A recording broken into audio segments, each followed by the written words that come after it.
انا بعدی نبی لکان عمر بن خطاب، اگر میرے بعد کوئی نبی ہوتا تو عمر بن خطاب نبی ہوتا۔ انا خاتم النبیین لا نبی بعدی، میں آخری نبی ہوں، میرے بعد کوئی نبی نہیں ہے۔ اسی طرح نبی پاک صلی اللہ علیہ وآلہ وسلم نے ایک اور حدیث پاک میں فرمایا، ملا علی قاری رحمۃ اللہ علیہ نقل فرماتے ہیں، سرکار نے فرمایا انا مدینۃ العلم و ابو بکر اساسها، کہ میں علم کا شہر ہوں، ابو بکر اس کی بنیاد ہے،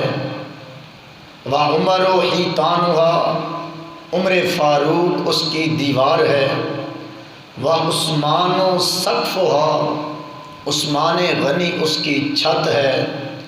وعلی بابها، اور میرا علی شیر خدا اس گھر کا، علم کے شہر کا دروازہ ہے۔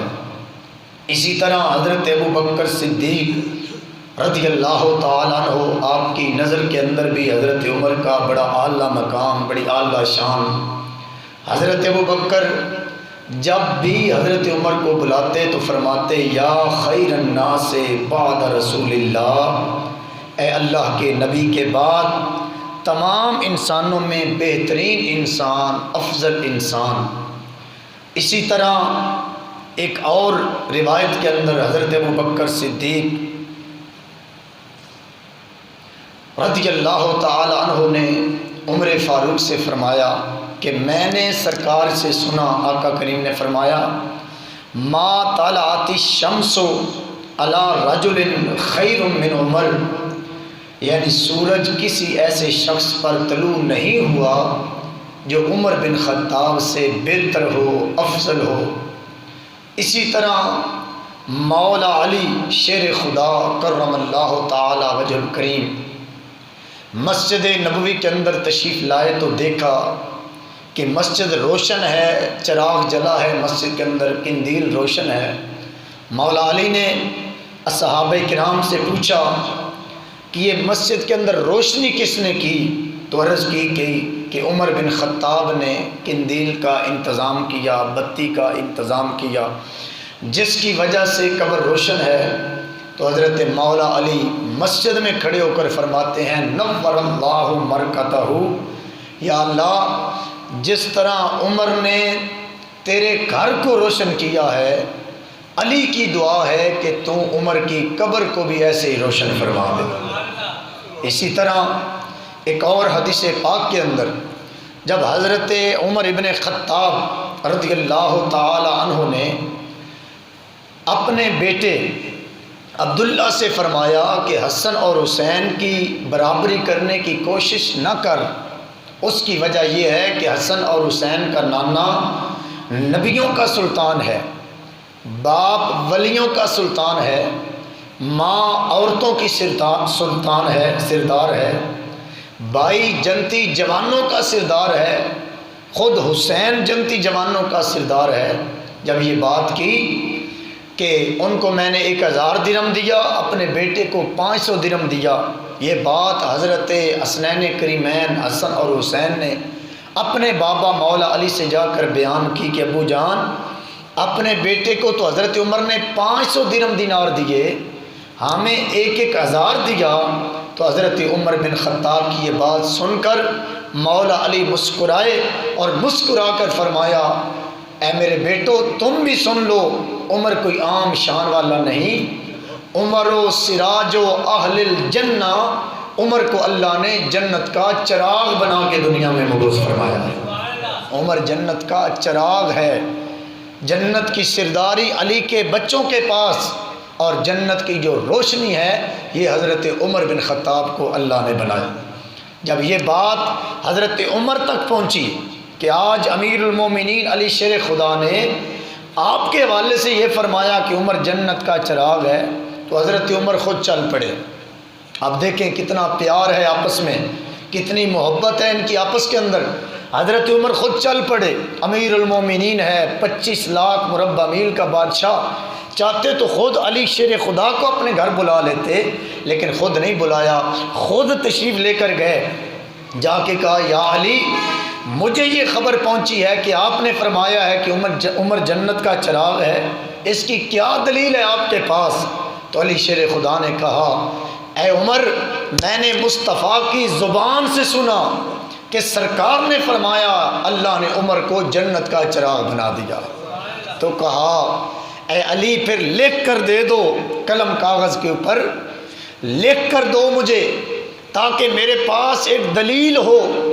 جب حضرت علی شیر خدا سے یہ کہا تو حدیث کے لمبے الفاظ ہیں، ما دامنا علی ابن ابی طالب،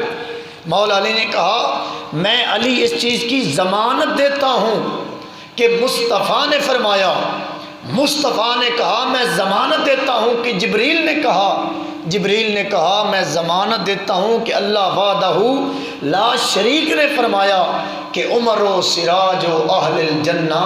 عمر عام نہیں، عمر کو اللہ نے جنت کا چراغ بنا دیا ہے۔ تو یہ ان کا مقام ہے حضرت عمر بن خطاب کا۔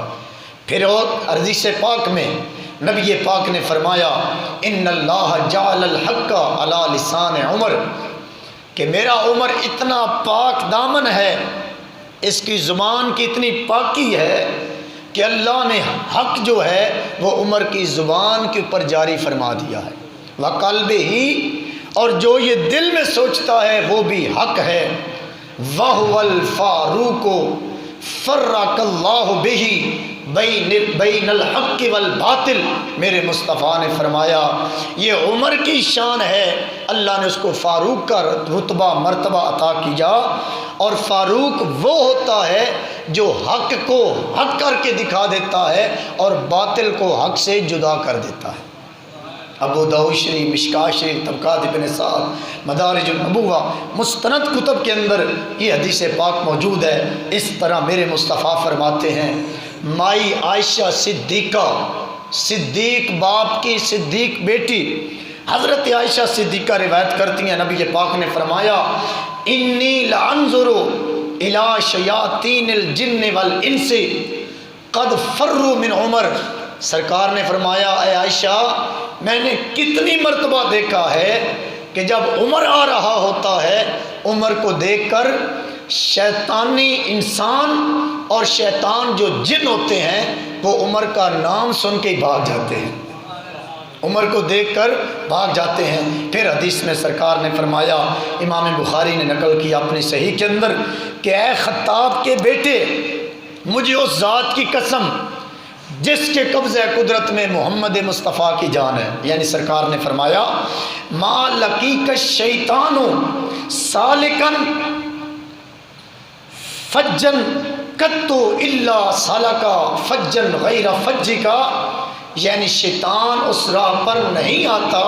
جو رستہ عمر بن خطاب کا ہوا کرتا ہے۔ جس رستے سے عمر آ رہا ہو شیطان اپنا رستہ ہی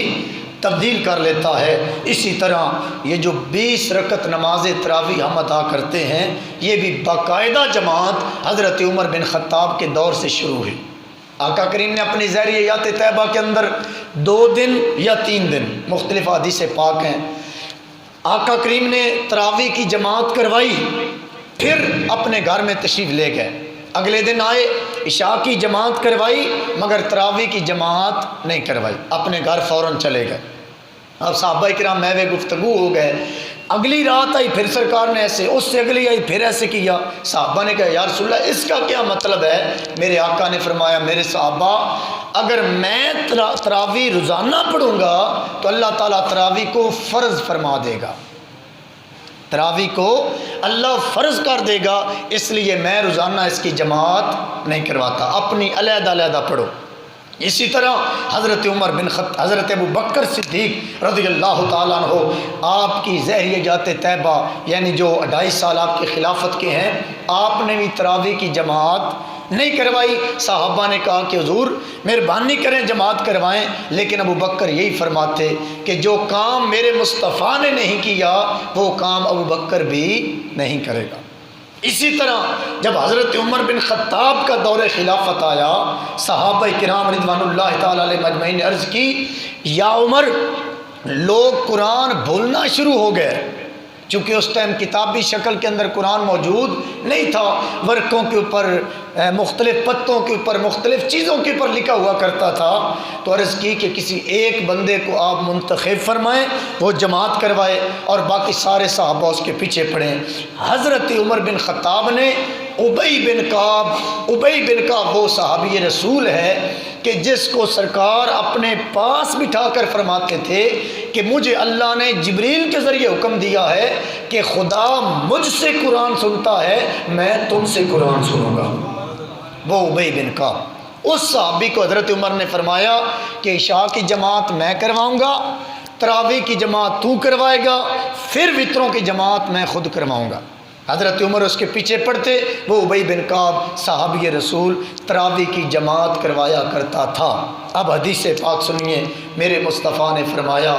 کہ میری سنت اس کو لازم پکڑنا یہ تمہارے اوپر ضروری ہے۔ پھر فرمایا ابو بکر، عمر، عثمان، علی، یعنی خلفائے اربع، چاروں خلفائے راشدین جو ہیں، ان کی سنت کو بھی لازم پکڑنا یہ امت کے اوپر ضروری ہے۔ جس طرح سرکار کی سنت پہ عمل ضروری، اسی طرح ان کی سنت کے اوپر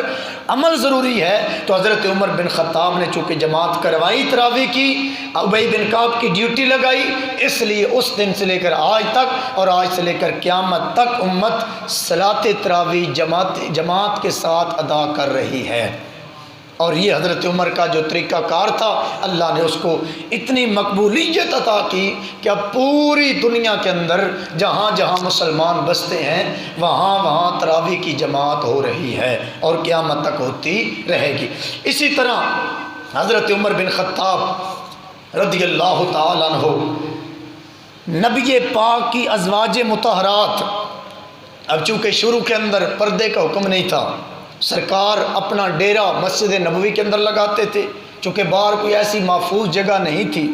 وہاں بیٹھتے، وہاں سرکار فیصلے فرماتے۔ جو کوئی باہر سے قافلہ آتا، مسلمانوں کا، کافروں کا، یہودیوں کا، عیسائیوں کسی مذہب کا بھی، تو سرکار ان کو اپنے پاس بٹھاتے، ماشاءاللہ، تو اپنے پاس آقا کریم صلی اللہ علیہ وسلم بٹھاتے اور بٹھا کر ان سے گفتگو کرتے۔ امہات المومنین سرکار کے ازواج بھی آقا کے پاس بیٹھا کرتی تھی۔ اب بندے طرح طرح کے آتے، کوئی کسی علاقے سے آتا، کوئی کلمہ پڑھنے آتا، کوئی ویسے بات کرنے آتا، تو حضرت عمر بن خطاب نے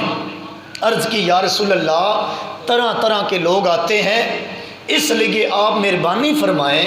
اپنی بیویوں کے اوپر یہ پابندی عائد فرمائیں کہ آج کے بعد وہ گھر سے باہر جب بھی نکلیں پردہ کر کے نکلیں۔